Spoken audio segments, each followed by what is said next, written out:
নমস্কার, আমি সুস্মিতা। স্বাদে আর আহ্লাদের আরও একটি পর্বে আপনাদের স্বাগত। আজ বানাবো মহারাষ্ট্রের একটা খাবার, একটা স্ট্রিট ফুড, আন্ডা ঘোটালা। নামটা অদ্ভুত না?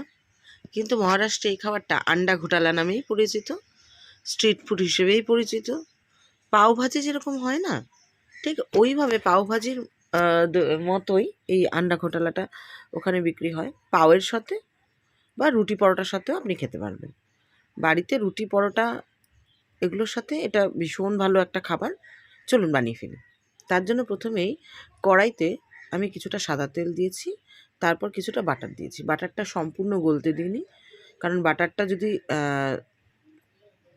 বাটারটা যাতে জ্বলে না যায়। তো একটু মেল্টিং হওয়ার পরেই আমি পেঁয়াজটা দিয়ে দিয়েছি, কিছুটা পেঁয়াজ কুচি। অ্যাকচুয়ালি বাটার আর পেঁয়াজ এখানে ভাজা হবে না, দুটো একদম সতে হবে। একটু নাড়াচাড়া করে নেব, কালারটা একটু ট্রান্সপারেন্ট হবে। তারপর আমি এর মধ্যে দিয়ে দেবো কিছুটা কাঁচা লঙ্কা।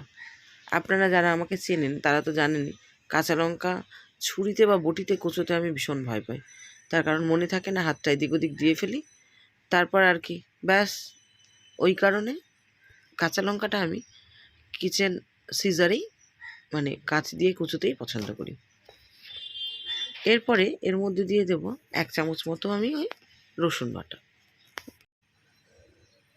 রসুনের কাঁচা গন্ধটা চলে গেলে একটু নাড়াচাড়া করে ততক্ষণ পর্যন্ত ভাজবো। তারপর দিয়ে দেবো টমেটো কুচি। এখানে আমি একটা মিডিয়াম সাইজের টমেটো কুচি ব্যবহার করেছি। তোমরা চাইলে কিন্তু দুটোও করতে পারো। আমার ঘরে আজকে টমেটো কম ছিল, তাই একটাই ব্যবহার করেছি। তো নাড়াচাড়া করে টমেটোটা একটু গলতে দেবো। এরপরে দিয়ে দেবো রোজের মশলাগুলো, ওই একটুখানি হলুদ গুঁড়ো আর একটু লঙ্কার গুঁড়ো। হ্যাঁ, জিরে ধনেটা দেবো, কিন্তু ওটা কিন্তু এমনি গুঁড়ো নয়, ওই ভাজা মশলা যেটাকে বলে। একটুখানি জিরে, একটু ধনে, একটু তেজপাতা আর একটু শুকনো লঙ্কা শুকনো তাওয়ায় ভেজে নিয়ে আমি ঠান্ডা করে নিয়ে গুঁড়ো করে রেখে দিই কৌটো। এই ভাজা মশলাটা তৈরি থাকলে অনেক সময় অনেক রান্নায় একটু লাগে, আর আলাদা করে আবার ভাজা মশলা তৈরি করতে হয় না। তো আমি এখানে দিয়ে দিলাম ওই 1.5 চামচ মতো একটু ভাজা মশলা দিয়ে এইবার কিন্তু আমি নাড়াচাড়া করার আগেই সামান্য জল দেব। তার কারণ ভাজা মশলা আগে থেকেই ভাজা আছে, অতিরিক্ত ভাজা হয়ে গেলে এর এসেনশিয়াল অয়েল বেরিয়ে যাবে, এটা খেতে খুব একটা ভালো লাগবে না। তো আমি একটু ঢাকা দিয়ে সামান্য সেদ্ধ করে নেওয়ার চেষ্টা করেছিলাম পেঁয়াজটা। জলটা শুকিয়ে গেছে বলে আর সামান্য একটু জল দেব, দিয়ে এবার ভালো করে কষে নেব। এইবার যখন দেখব পেঁয়াজটা একদম সেদ্ধ হয়ে গেছে, এরকম একটা ম্যাশার দিয়ে আমি এটাকে গলিয়ে নেব। এটা কিন্তু ভীষণ জরুরি। আর একটা কথা বলি, যদি আপনাদের বাড়িতে ম্যাশার না থাকে, কোনো চিন্তা নেই। কোনো একটা গ্লাস বা বাটি নেবেন যেটার তলাটা একদম প্লেন। সেটা দিয়ে আমার মনে হয় গ্লাসের থেকে বাটিতেই সুবিধে বেশি হবে। এরকম করে ডলে ডলে মশলাটাকে একটু গলিয়ে নেওয়ার চেষ্টা করবেন, কারণ এটা কিন্তু এই রেসিপিতে ভীষণ জরুরি। কারণ আগেই বলেছি আন্ডা ঘোটালা কিন্তু অনেকটা ওই পাওভাজির স্টাইলেই হয়, কিন্তু পাওভাজির মতো নয়, টেস্টটা একটু অন্যরকম হয়, খেতে ভীষণ ভালো হয়।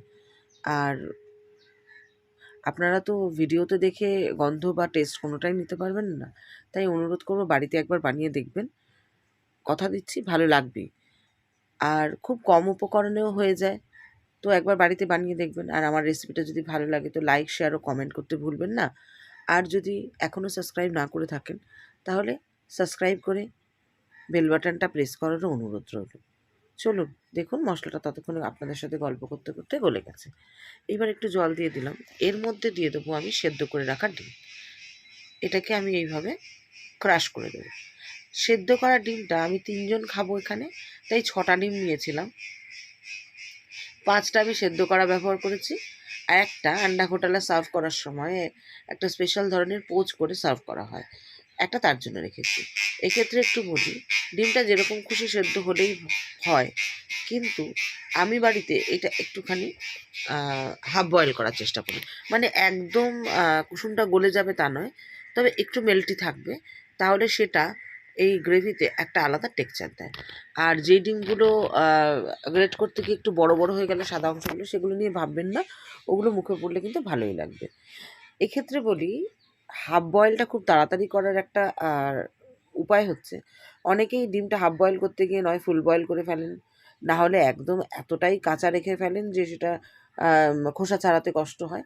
তো আমি আপনাদের একটা টিপস দিই, যেভাবে আমি হাফ বয়েল করে থাকি, ডিমগুলো একটা প্রেশার কুকারে নিয়ে নিই, একটু জল দিয়ে দিই, ফুল স্টিমে 2টো সিটি দিই, তারপর স্ট্যান্ডিং টাইমে রাখি না, সিটিটা খুলে দিয়ে সাথে সাথে বরফ জলে ডিমগুলো চুবিয়ে খোসা ছাড়িয়ে নিই। তাতে ভেতরটা একদম যেরকম দেখলেন ওরকম মানে হাফ বয়েল থাকে, আর ওপরটা পুরো সুন্দর সেদ্ধ হয়ে যায়, ফলে ছুলতে অসুবিধা হয় না। নাড়াচাড়া করে ডিমটা মিশিয়ে নিয়ে এখানে দিয়ে দিলাম একটু কাসুরি মেথি।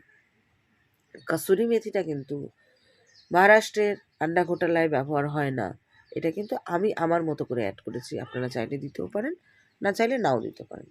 আর দিয়ে দেবো কিছুটা ধনেপাতা, একটু তুলে রাখি দাঁড়ান পোচটার জন্য। এই ব্যাস ধনেপাতাটা নাড়াচাড়া করে মিশিয়ে নিলেই মোটামুটি তৈরি আন্ডা ঘোটালা। আমার পেঁয়াজটা মিষ্টি ছিল তাই আমি একটুও চিনি দিইনি, আপনাদের প্রয়োজন পড়লে সামান্য একটু চিনি আপনারা দিতেই পারেন। এরপর আন্ডা ঘোটালাটা নামিয়ে নিয়ে সার্ভ করার জন্য আমি পোচ তৈরি করব। মহারাষ্ট্রে কিন্তু এই খাবারটা এভাবেই ব্যবহার করা হয়। তো পোচের জন্য আমি সামান্য একটু তেল নিয়ে নিয়েছি, এর মধ্যে একটা ডিম ভেঙে দিয়ে দেবো, আর দেব একটুখানি নুন, একটু শুকনো লঙ্কার গুঁড়ো, আর একটু ধনেপাতা কুচি। তাতে পোচটা খেতেও টেস্টি হবে আর দেখতেও ভালো লাগবে। তো পোচটা এমনভাবে করতে হবে যাতে ভেতরের কুসুমটা একদম একদম মেল্টিং থাকে,